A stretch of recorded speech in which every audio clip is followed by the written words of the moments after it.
In this video, I'll be revealing 3 brutally honest early retirement facts that cut through all the hype and show you what early retirement actually looks like versus the fantasy most people imagine. Through working with early retirees who discovered these realities the hard way, I've learned that the biggest challenges aren't the ones promoted in early retirement content.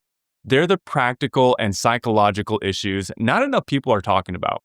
That's exactly why I'm making this video today, to give you the honest truth about early retirement so you can prepare for reality rather than being blindsided by unexpected challenges. So let's get into it and start off with the first brutally honest truth.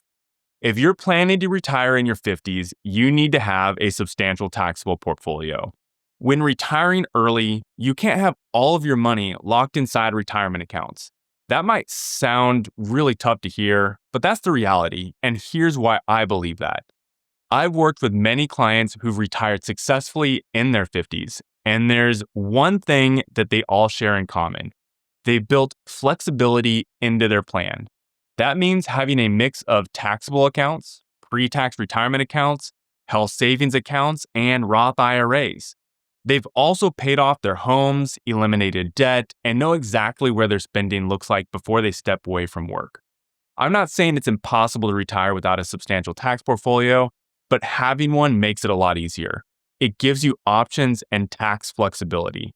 Now, I have another video where I go over all the ways you can retire early and still access your 401k, like using the rule of 55 or setting up substantially equal periodic payments, or SEP. Those tools can absolutely help bridge the gap, but what we're talking about here is how having only a 401k or IRA to live on changes your financial picture.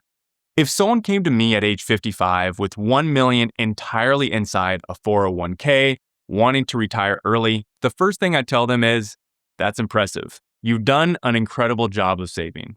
We would also talk about where else they were able to save, because in this scenario, it tells me one of two things have typically happened. Either they put the rest of their money that they weren't putting in their 401k entirely into their home, which is great, or it went all into lifestyle spending. So those are two different things. Paying off your home is definitely a positive because it lowers your monthly expenses, but it doesn't provide income. You still have property taxes, maintenance, and insurance.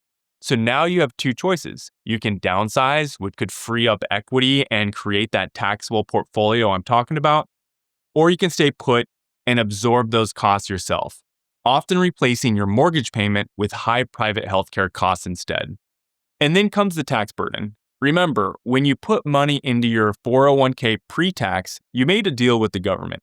You told them, I'll defer my taxes now, and I'll pay you later. So when all your money is inside retirement accounts, that bill eventually comes due. If you only have money in your 401k or IRA, every dollar you spend has to come out of those accounts. And that means you don't get to control how much you pay in taxes each year because what is the controlling factor is your lifestyle and how much you actually need. Without a taxable account, you're forced to pull money from your IRA to cover basic living expenses, which pushes you into higher tax brackets and can even make a Roth conversion less effective. But if you do have a taxable portfolio, you gain control. You can pull money from those accounts with little or no taxable income showing up on paper, which not only keeps your tax bill low, but can also help you qualify for lower cost health insurance before Medicare starts at 65. That's a huge advantage in early retirement. Again, we go back to flexibility because you can ask yourself, is having a lower healthcare insurance cost more beneficial or doing Roth conversions at a very low tax bracket? The other thing you have to consider is when emergencies happen, because they always do. You have to have a buffer. Without a taxable portfolio, every unplanned expense means another retirement withdrawal, which once again increases your taxable income. That's why when I work with clients approaching early retirement, we build up taxable flexibility because the people who retire the smoothest in their 50s are the ones who have options. Retiring early is possible at almost any level of savings, as long as you understand your numbers. That's exactly why I create free resources for all of you watching. If you want to plan for early retirement success, check out the link in the description for my free retirement workbook. It'll show you exactly how to design your retirement with confidence and clarity. So fact number 2, your spending isn't what you think it will be. When people picture retirement, they often imagine slowing down, relaxing, spending less, living simply. But in reality, the first phase of retirement is usually the opposite. If you retire in your 50s or early 60s, you enter into what's called the go-go years. The stage when you finally have the freedom, health, and time to do all the things you've been putting off for decades. This is the most fun planning phase for me personally. It's when we let your imagination go wild and think about all those things you finally get to do. And those are really fun discussions to have. This is when people travel, take up new hobbies, remodel their homes, buy that second property, or start spending more time and money with their grandkids. You're no longer earning a paycheck, but you're ready to start slowing down. And that combination is important when considering early retirement. The data backs this up. Take a look at this chart from JP Morgan's Asset Management 2025 Retirement Insights Report. It tracks how household spending changes right after people retire. Notice that blue line. It represents households that partially retire, meaning they stop full-time work but have a spouse that stays active or take on part-time projects. When retirement income starts, spending jumps sharply here, a clear post-retirement surge. These households are traveling, fixing up their homes, and enjoying their newfound freedom. And the result is a spending spike that lasts several years before tapering off.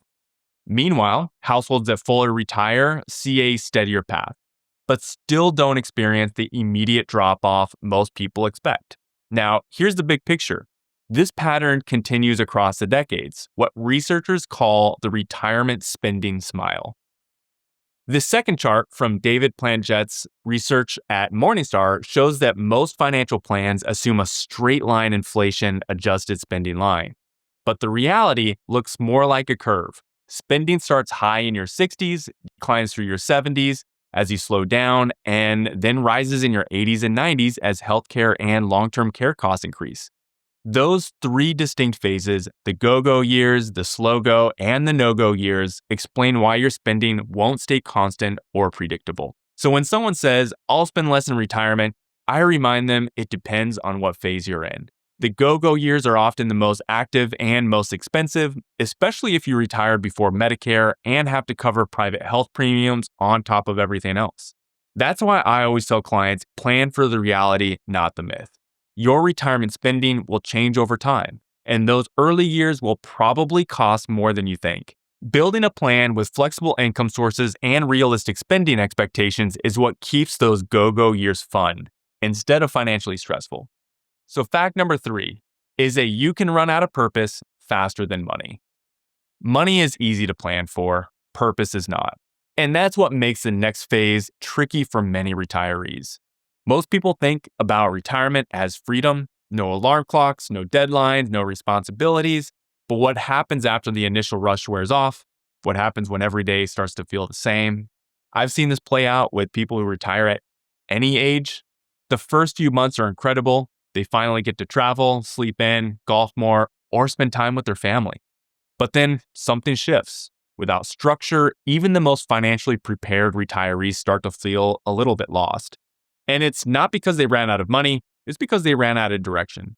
And this isn't just my observation. In JP Morgan's 2025 Guide to Retirement, they highlight a simple framework called PUSH, which stands for Purpose, Use, Socialize, and Health.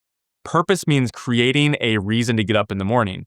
Use is all about how you spend your time, working part-time, helping others, going to events, or staying active. Socialize is about staying connected with friends and family. And health is about fostering habits that keep you physically and mentally strong. It's a reminder that once you leave work, you need to intentionally build structure back into your life. Because when people lose that routine, that sense of combination and community, satisfaction drops, even if their finances are perfectly fine. That's why when I help clients think about retirement, we don't just talk about cash flow, we talk about purpose. What's going to give you meaning, challenge, and connection once that work chapter closes? Because the people who thrive in retirement aren't the ones who just hit a number, they're the ones who live with intention. So now you know the 3 brutally honest truths about early retirement. You need flexibility, Your spending won't be what you expect, and purpose matters more than any number on a statement. If you want help thinking through your own plan, download my free retirement workbook or book a meeting with me and let's talk through your retirement together. You'll find both links in the description below. Thanks for watching, and I'll see you in the next video.